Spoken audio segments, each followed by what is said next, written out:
Mercredi 8 mars, ce sera la journée internationale pour les droits des femmes. Et cette année, nous appelons les femmes à arrêter le travail à 15h40, tout simplement parce qu'à partir de cette heure-là, en moyenne, nous travaillons gratuitement puisque les femmes gagnent 26% de moins que les hommes.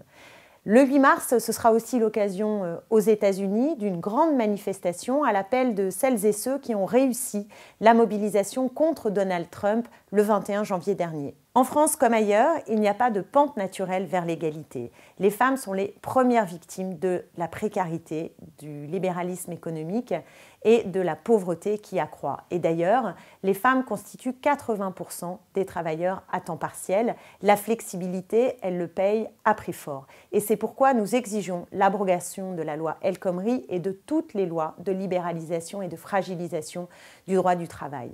Les femmes sont également victimes de violences spécifiques. Il faut savoir qu'une femme meurt sous les coups de son mari ou conjoint violent tous les 3 jours. Et nous avons besoin d'une véritable campagne de prévention et de sensibilisation contre le harcèlement, le viol et même la banalisation de remarques sexistes que nous subissons au quotidien. Quant au droit à l'avortement et à la contraception, il est aujourd'hui menacé par la réduction des dépenses publiques. De nombreux centres IVG ferment et le remboursement à 100% de la contraception n'est toujours pas effectif. Aujourd'hui encore, les femmes effectuent 1h26 par jour de plus que les hommes de tâches domestiques. C'est pourquoi nous exigeons un vrai service public d'accueil de la petite enfance. C'est l'une des conditions nécessaires, ces crèches, pour permettre aux femmes d'éviter ce fameux plafond de verre dans l'évolution de leur carrière. Et évidemment, à l'Assemblée nationale, il y a 26% de femmes.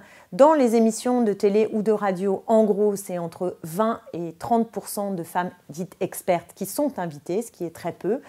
Et c'est pourquoi nous avons besoin de nous mobiliser. Nous avons réussi au XXe siècle à arracher de très belles victoires. Aujourd'hui, nous devons faire en sorte que ces droits soient appliqués dans notre quotidien, dans la réalité. Et c'est pourquoi nous avons besoin de nous mobiliser et de réussir la journée du 8 mars en allant manifester partout en France pour l'égalité entre les hommes et les femmes.